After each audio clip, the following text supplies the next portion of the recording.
Welcome, welcome. So I am going to change it up a little bit. I downloaded the DU recorder, and hopefully this works. I think it will, and I think it'll be better, because now you can see my cat, which is right there. That's my cat right there. And then you can also see my dogs. Hello, doggies. Yay. Hello. She's just staring. Okay. And I apologize for this. It's Sunday, so I'm not. Yeah.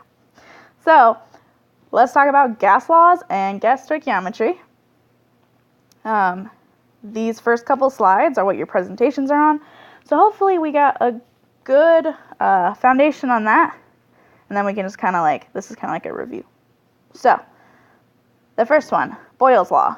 Boyle's Law, we use that when temperature is held constant. So if temperature is not even mentioned in the problem, go straight to this. So this is P1 times V1 equals P2 times V2. You've used this equation in regular chemistry, so you've done it before. This is not new at all. So basically, if our pressure increases, our volume decreases, or vice versa. So if our pressure is increasing and our volume is decreasing, our container is getting smaller, and you can see that instinctually, no. You know that if your volume is getting smaller, your container is getting smaller, then the pressure is building up in that. It's kind of like pushing down on a vacuum. You can't do it because you can't decrease the pressure anymore. Not a real vacuum, like zero. Okay. Charles's law. We use that if pressure is constant. Pressure is not mentioned at all in the problem.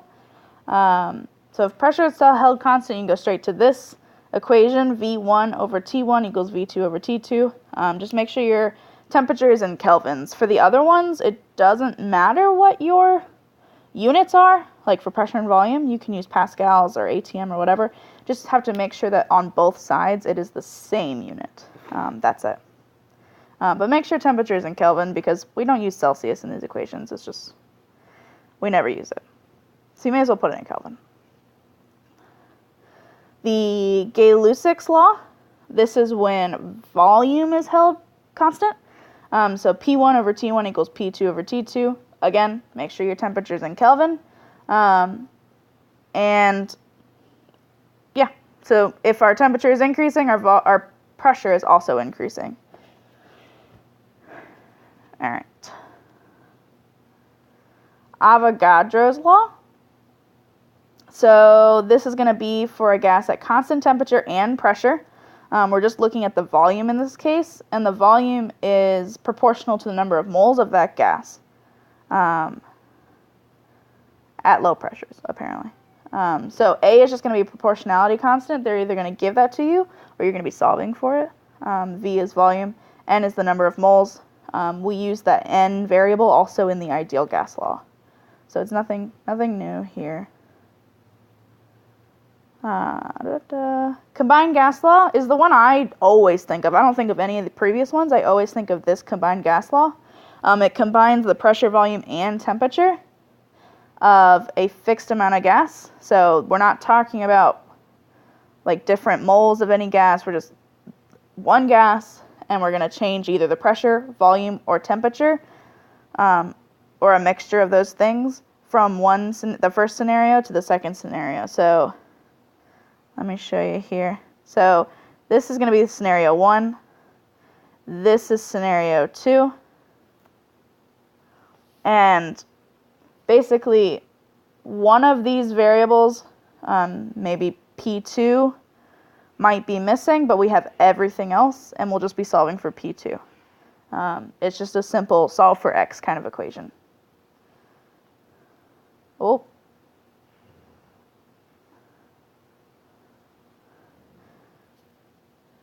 We have snoring puppies. Okay, ideal gas law, PV equals nRT. P is always pressure in ATM. So this is when the units really matter. ATM. Ooh, that is not very good. Sorry about that. I change it? Ooh, I think I can.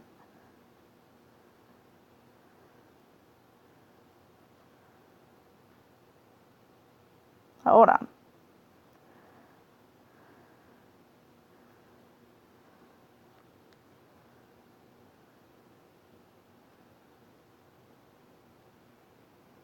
Yeah, that's better. All right, ATM. Pressure is always in ATM. Volume is always in liters. N is moles. Don't ever put that as grams. You can't read it now. So sorry. Okay, that's just going to be like that. All right. R is that proportionality constant.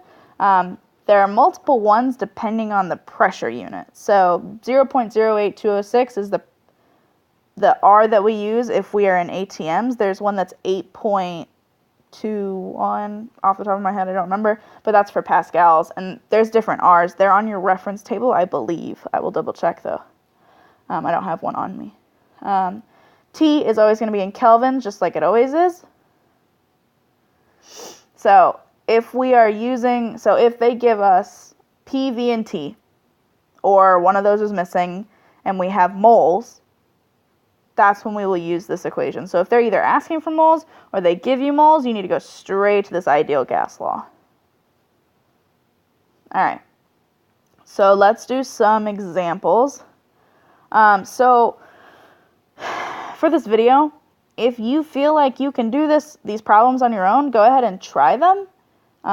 Like pause the video and try them yourself, and then come back to the video and double check your answer instead of just watching me do it if you already feel confident that you can do it. But maybe you aren't confident, and this will be helpful. So a 8.5 liter tank contains helium gas at 16.9 atm and 25 degrees Celsius. How many moles of helium are available for making balloons? So I see the word moles, which means I'm going to use the ideal gas law, PV equals nRT. So for the purposes of this, I think I'm going to go to a different program to where I have a lot more space to work out problems. So let's pull that up. All right. Oopsie. Create. All right, perfect. And then here I can draw, I believe. Yes, okay. Much easier too. Okay, so the problem was 8.5 liters at 16.9 atm. So I'm going to go ahead and write that down. 8.5 liters, 5 atm. I'll double check that. 16.9 atm and 25 degrees Celsius. 16.9 atm and 25 degrees Celsius. All right, and it asked for moles. So I know from there, hold on, this looks super weird. Okay, I have to hold it. So we're going to be using the ideal gas law. PV equals nRT. Okay. I know for pressure it needs to be in atm, so we're good there. V needs to be in liters, we're good there. N is moles, that's what we're looking for. R is going to be our gas constant that is in atm. And then T we need in Kelvin. So this is in degrees Celsius, we need to change that to Kelvin. So Kelvin equals Celsius plus 273.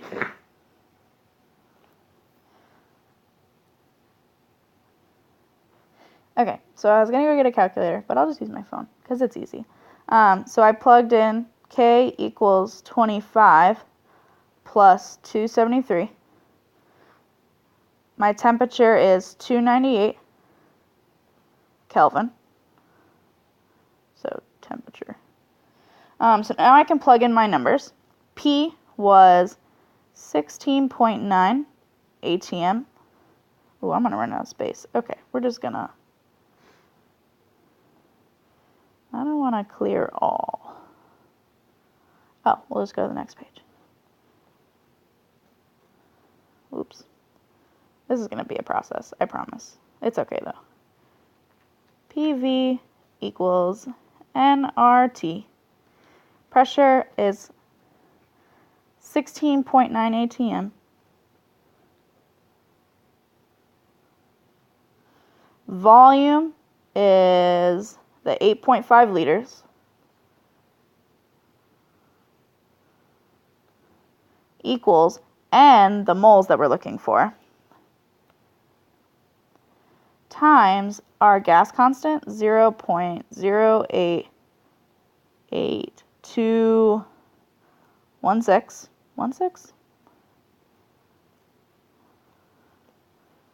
206. Okay. 206 times our temperature, which was 298. All right, and then you're going to put this in a calculator. So 16.9 times 8.5. 143.65 equals N times 0.08206 times 298 is 24.45. It's good enough. Divide both sides by 24.45. 24.45. Sorry, this is kind of sloppy. 143.65 divided by 24.45. And our number of moles comes out to 5.875 moles. If you can read that. So there's problem number 1. So that was a simple ideal gas equation. Another one, example 2. If all of the helium is used to fill 1.5 liters of red balloons, at 0.99 ATM and 32 degrees Celsius, how many balloons will you end up with? All right, so for this problem, it's saying that each red balloon is 1.5 liters, so it's asking you actually for the total volume that you will be able to cover.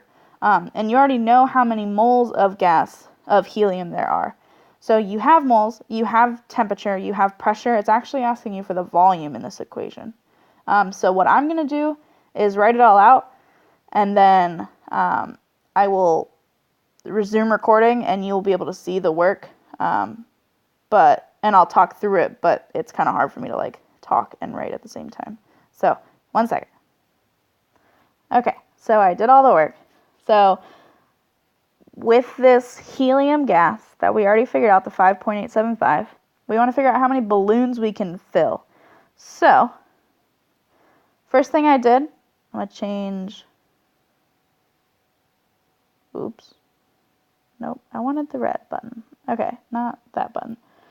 So first thing I did was I made the temperature into Kelvin, because you always need Kelvin for your temperature. I wrote down what I knew, my pressure, 0.99 ATM, the number of moles from the previous problem, 5.875 moles, and my R, I just wrote that down just so that I would have it. And then so I wrote my equation down, and then I filled in my blanks, and I got a volume of 148.5.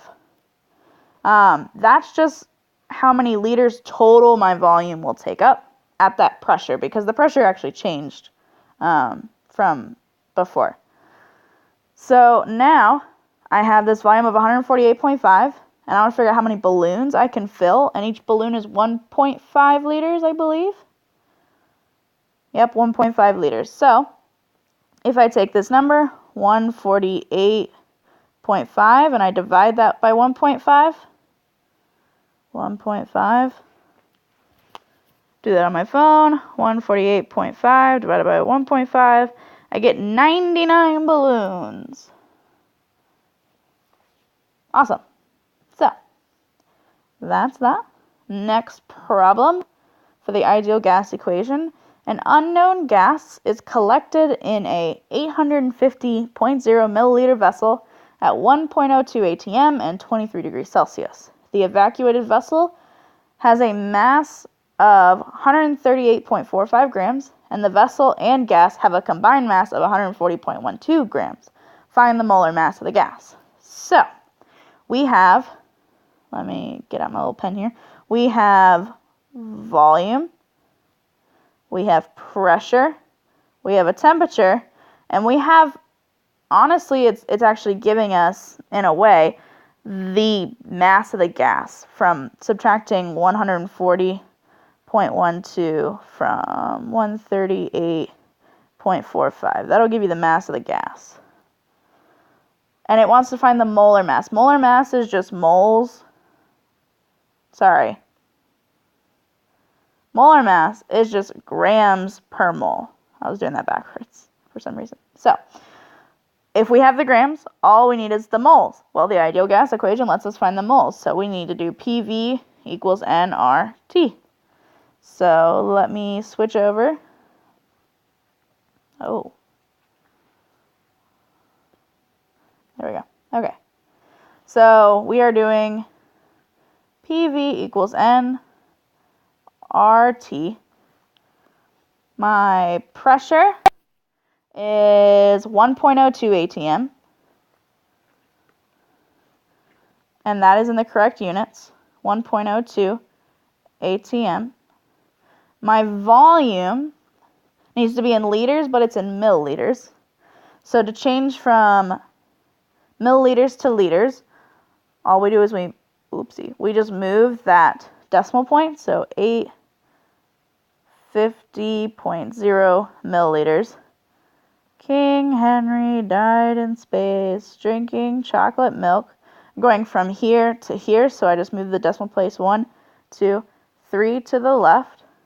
1, 2, 3 to the left. So it's going to be 0.85 liters.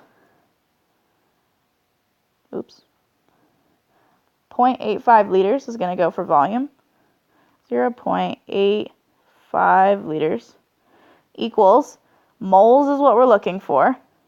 R is going to be that gas constant, 0.08206.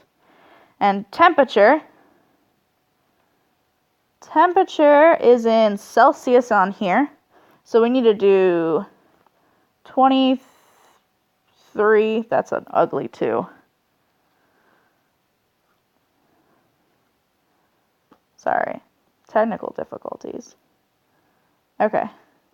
23 plus 273, because that'll give us Kelvin. 23 plus 273 is 296. I'm going to put that in for my temperature. 296, and that's Kelvin. So now I can solve for moles really easily. All right, so I did all the math, and we get moles is going to be equal to 0.035776 moles. And then from there, we take that number, we're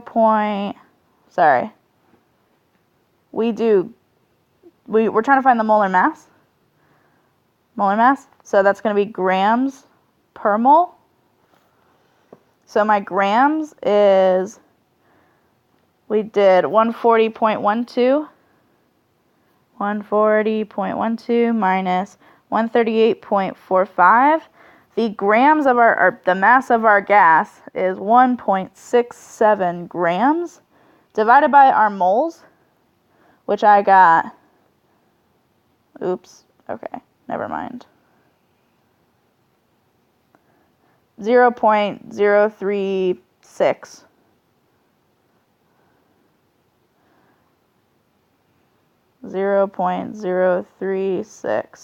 And it was 1.67 grams. This is per mole. And we just do that math to figure out how many grams per 1 mole that actually is. So 1.67 divided by 0.036 gave me 46.4.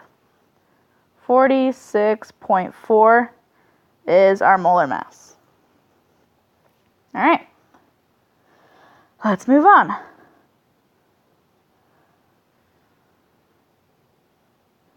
All right, another ideal gas equation. I'm going to let you do this one on your own, and I'll just show you the answer afterwards. But an unknown gaseous hydrocarbon has a density of 3.24 grams per liter at 1 atm and 28 degrees Celsius. Find its molar mass. So I'm given density, which is in grams per liter. So I can assume, in a sense, that if I have 3.24 grams, I will also have 1 liter. So I can assume in this case that my volume is 1 liter. The grams are 3.24, and I'm just looking for moles to find its molar mass. So I'm just going to do the problem real quick. And then I will show you the work. So I figured out how to work some of this stuff. So I took a screenshot, and it let me keep this stuff on the screen, which is really awesome. So PV equals nRT, I did 1 atm, times 1 liter, equals moles, times my gas constant, times my temperature in Kelvin.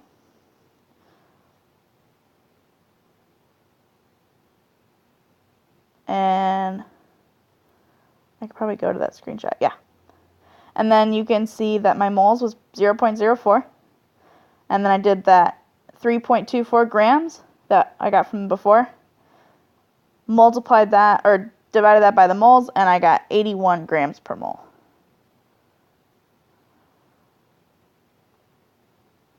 So, hopefully that worked. We'll see. That's alright if it didn't.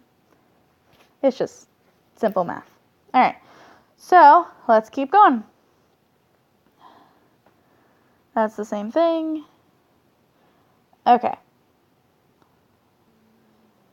Alright, so for this next problem, it's another ideal gas equation, but there's some stoichiometry involved. We see in a chemical equation, it's going to be a little bit more than just plug and chug. So it says, what volume of CO2 can be produced when 68 grams of CH3OH burns in the air at 25 degrees Celsius and 1.02 atm? So I see a temperature, I see a pressure, I see a starting mass, but it's asking for the volume of CO2. So I have temperature and pressure for the whole thing.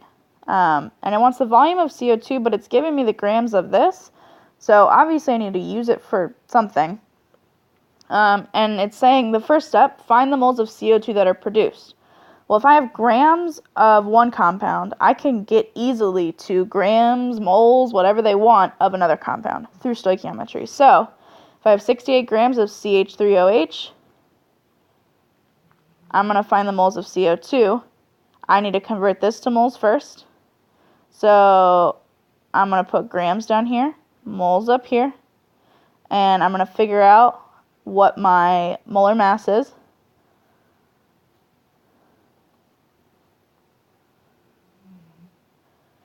Alright, so my mass is 32.042. 32.042.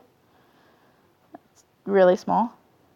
My molar ratio, so moles of CH3OH down here. Ooh, you can barely read that. Moles of CO2 up here. My molar ratio is, fortunately, just 2 to 2. So it's just 1 to 1. And then that will give me the moles of CO2. So if I do the math, it's just 68 divided by 32.042. And that is just 2.12. So my moles of CO2 produce 2.12, sorry, 2.12.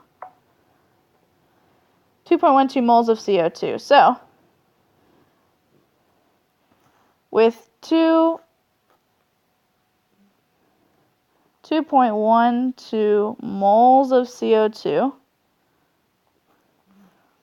and my pressure was, hold on, my pressure was, my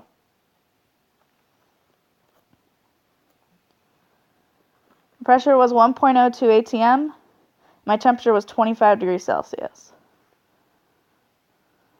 So 2.12 moles, 1.02 atm, and 25 degrees Celsius, which is 25 plus 273 is 298 Kelvin. 298 Kelvin. So if we have PV equals nRT, plug and chug, 1.02 atm times my volume, which is what we're looking for, so V, equals moles, 2.12 moles, R, I'm just going to write R because I don't have a lot of space, and T, 298 Kelvin. And if I do the math, so 2.12 times 0.08206 times 298, all of that divided by 1.02, I get 50.8. And that's going to be liters for my volume. All right. Let's move on. All right, so this is my favorite equation in chemistry, Dalton's law of partial pressures. Literally, if you've got a mixture of gas and they have different pressures, then the total pressure is all of them added up. It is that simple. If they give you a bunch of pressures and they want to know the total pressure, just add them up.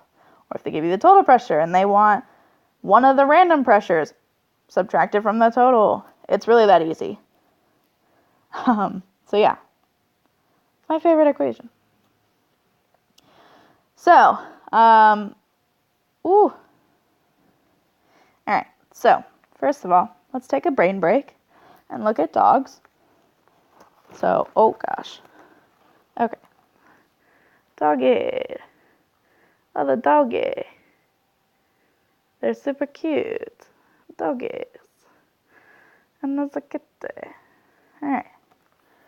So, back to me. Okay. And then, alright, hold on. Alright, so, back to this partial pressure stuff. So this example is giving us grams of O2 and grams of N2. It's giving us a volume and a temperature, and it's asking for the partial pressures of each gas and then the total pressure in the tank. So it's actually having us do that in the ideal gas law for two different things, and then we're going to get the pressure, and then we can find the total pressure. So let's just do it. All right, so if we have, let's see here. So it's giving us grams. I know in the ideal gas law, I need moles. So the first thing I'm going to do is convert to moles. So 100 grams, 100.8 grams of O2. And I can convert that to moles very easily with the molar mass. The molar mass of O2 is 32. 32 grams per mole. And that's going to give us, so 100.8 divided by 32, 3.15 moles. So 3.15 moles of O2. Ooh, that is not a big eraser.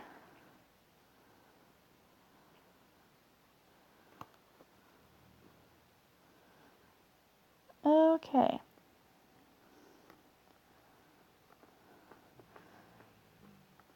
I'm just going to put it on, so 3.15 moles of O2.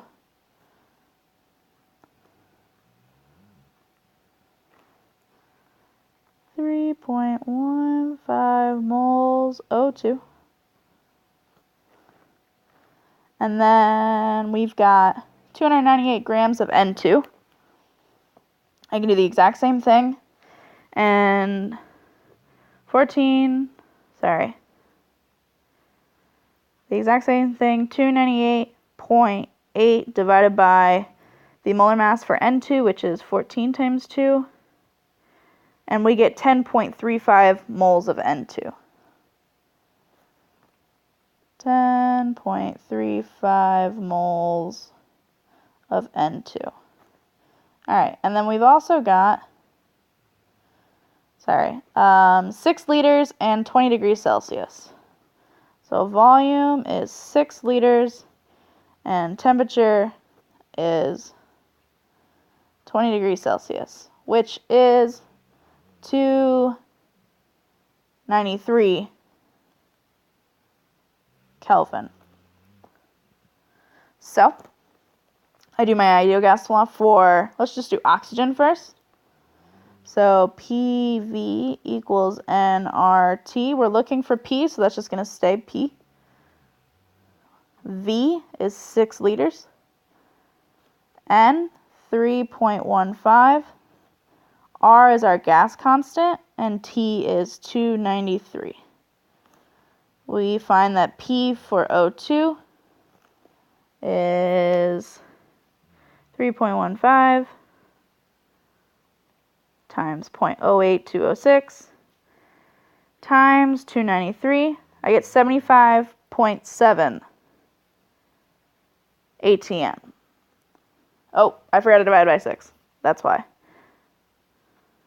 So all of that divided by 6, 12.6 ATM. 12.6 ATM. And then I can do the same thing for N2. PV equals nRT. Pressure is what we're looking for. Volume is 6 liters. Equals 10.35 times R times 293. So 10.35 times 0.08206 times 293, all divided by 6, 41.5 ATM. And that's for N2.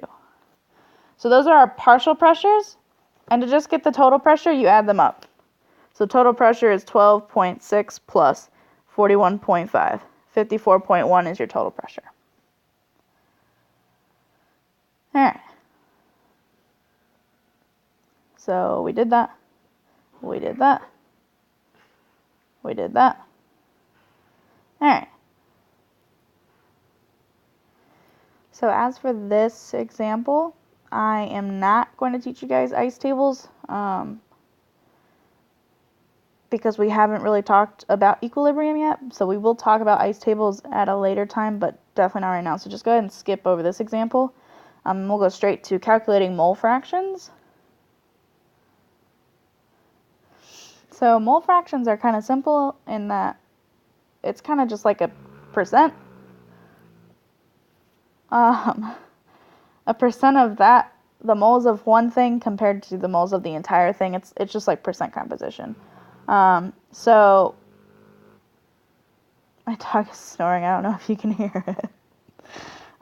So you're going to put the moles of just one of the things in your compound, or one of the things in your mixture on top, and then you're going to put the sum of all of the moles of the entire mixture on bottom. So let's just look at a really simple example. It's going to say find the mole fraction for each component in a gaseous solution that contains 6.7 moles of helium, 2.5 moles of argon, and 1.6 moles of chlorine. So very, very simple. First thing I'm going to do is find the total amount of moles. So I'm going to go back to my calculator on my phone. 6.7 plus 2.5 plus 1.6. My total is 10.8. So everything 6.7 divided by 10.8. 2.5 divided by 10.8. 1.6 divided by 10.8. And doing that will give you the percent, or the mole fraction, the mole fraction for helium, argon, and chlorine, respectively. So 6.7 divided by 10.8. 0.62 is the mole fraction, 0.62, and so on. Really not difficult. All right. So like I had said that mole fractions are a lot like percent composition, this example also kind of looks at it like that. So it says a gaseous, I keep wanting to say gaseous, but then I say gaseous. I don't really care how you say it. A gas solution contains neon, hydrogen, and helium. The mole fractions for neon and hydrogen are known to be 0.233 and 0.478 respectively. It says, what is the mole fraction of helium? So just in like how mole fractions are percent compositions, these two numbers should add up, these two numbers plus the mole fraction for helium should add up to 1, or 100%, kind of like that, if we made them percents. So I'm just going to do 0.233 plus 0.478, and that equals, so those two together equals 0.711. I'm just going to do 1 minus 0.711, and that will give me the mole fraction for helium. So 1 minus 0.711, 0.289. 0.289 is the mole fraction for helium. It's that simple. All right. Mole fractions and partial pressures. So you can find the partial pressure of any component in a gas mixture by multiplying the total pressure by its mole fraction. Kind of like in percent composition if we used it in a different way. So if our mole fraction for O2 in a container at 0.97 atm is found to be 0.210, so that's the mole fraction. It says, what is the partial pressure exerted by O2? So when it says that in the container the pressure is 0.97 atm, that's the total pressure. So I'm going to take that total pressure, 0.97 atm, and I'm going to multiply that by 0.210. And that will give me the partial pressure of just oxygen. So 0.97 times 0.210. The answer is 2037, if you want to be more specific. And that's an ATM. And that's just my answer.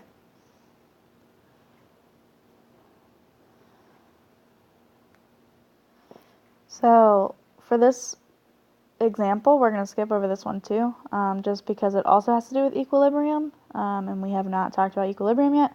So we're going to skip over all these. Don't worry about them. And we're going to straight to here. So you guys are going to be doing a lab this week, tomorrow, where you're going to be collecting gas over water, and it's super, super cool to watch. So this is kind of how it works. We're going to have this set up to where you have a tube that goes from where your gas is, and you kind of put it up to there to where the gas will like evaporate up to here and will push the water down, is pretty much what's going to happen. So when you're measuring the volume of a gas, because that's basically what you're doing here. You're doing the setup in order to measure the volume of this gas. You'll measure how it changes right there. All right, so in order to measure that volume of a gas, you must line up the level of the water outside the container and the level of the water inside the container so that the pressure is the same on both. Otherwise, you won't be measuring the volume at all. You'll just be measuring some type of pressure difference. So make sure that the water is lined up on both sides.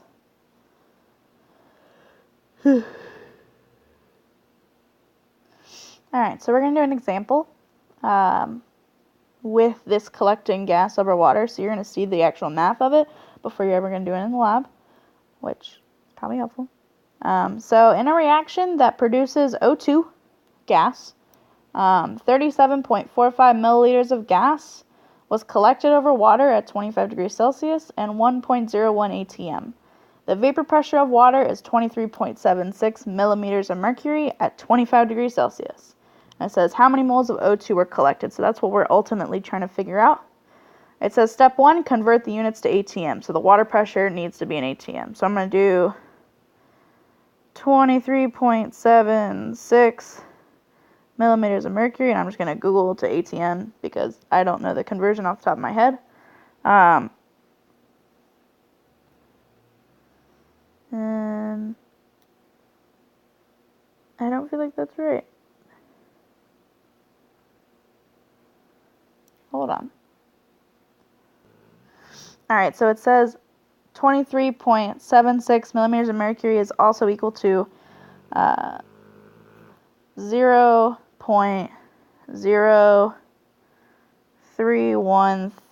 atm. 0.0313 atm. So, then it says, step 2, find the partial pressure of O2. So the partial pressure of O2. So that's going to be,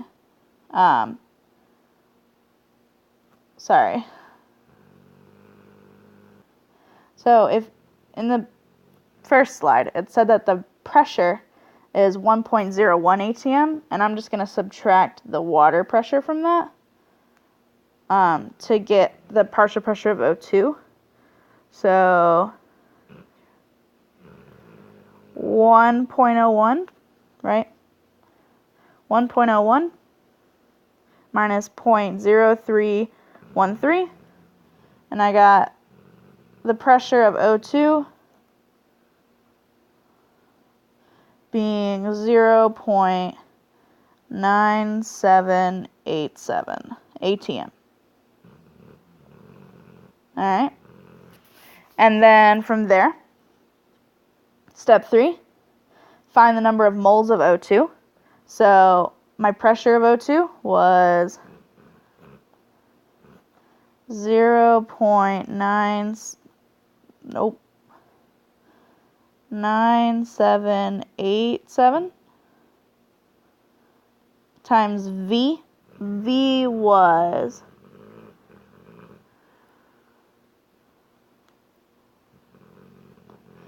37.45 milliliters, which is 0.03745 liters, equals moles, which is what we're trying to find, times, or parentheses, R, times Kelvin, and it said it was at 25 degrees Celsius, so 25 plus 273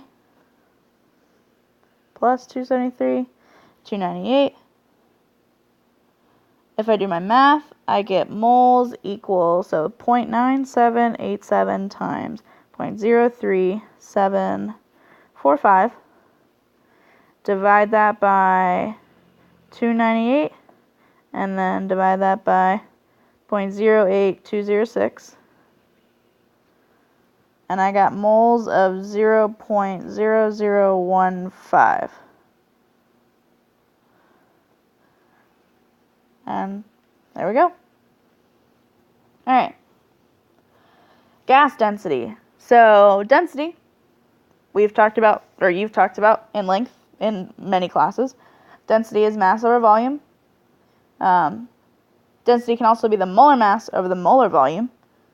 So at STP, standard temperature and pressure, our density is going to be our molar mass over 22.4 liters, which is the molar volume, or STP, because your standard volume is going to be 22.4 liters per mole. So we can put that density equation into our ideal gas law, substituting some things and rearranging. So density is going to equal the molar mass times pressure over that gas constant times temperature. Just plug and chug if they give you molar mass, or if they want density, and they want density, or they give you density and they want molar mass. Simple. Alright, so gas stoichiometry. If the reactants and products are at the same conditions, so temperature and pressure is the same, the mole ratios of gases, so they all have to be gases, or the mole ratios for the gases in the equation are also volume ratios. So, like we said before when we did stoichiometry, 3 moles of H2, 1 mole of N2, and 2 moles of NH3, depending on those coefficients. Well, we can replace the word moles and just put liters, and it would be the same thing if they're gases. So, for 3 moles of H2, that's also 3 liters of H2 per 1 liter of N2 per 2 liters of NH3. So if you need to figure out your volumes really quickly, that's a good way to do that. For instance, it says how many liters of ammonia can be produced when 12 liters of hydrogen react with excess nitrogen. So we have enough nitrogen, we don't have to worry about that. So if we have 12 liters of H2, we can put in our volumetric ratios, basically. You can say that volume ratios instead of mole ratios. It'd be the exact same process, except we put liters instead of moles, and we can get 8 liters of ammonia that is produced from 12 liters of H2. You can do the same thing with more stuff if we're starting with grams. So how many liters of oxygen gas at STP can be collected from the complete decomposition of 50 grams of potassium chlorate? So we're starting with 50 grams of potassium chlorate, which is this. And we put the molar mass down here to cancel those grams out and get moles. We do the mole ratio to then get moles of O2. And then they put here the standard volume, or the standard molar volume, 22.4 liters, which will quickly get you the liters of O2. And that's just a basic stoichiometry problem that you could have done without knowing any of this beforehand. All right. And wrapping up, gas stoichiometry number 4. It says how many liters of oxygen gas at 37 degrees Celsius and 0.93 atmospheres can be collected from the complete decomposition of 50 grams of potassium chlorate. So again, we're starting with that 50 grams of the reactant, and we convert that to moles of potassium chlorate through the molar mass. And then we do the mole ratio of O2 to potassium chlorate, and you get moles of O2. And then from there, because we have pressure and temperature, you can put those in and find that volume. Because you have moles, R is just that constant, and you have pressure and temperature. All right, so that's it. It is 48 minutes long. I know it's a super long one, but maybe this is shorter than it would have been if I was doing this with you guys. And if you guys can speed up this video, it'd probably be very helpful. All right.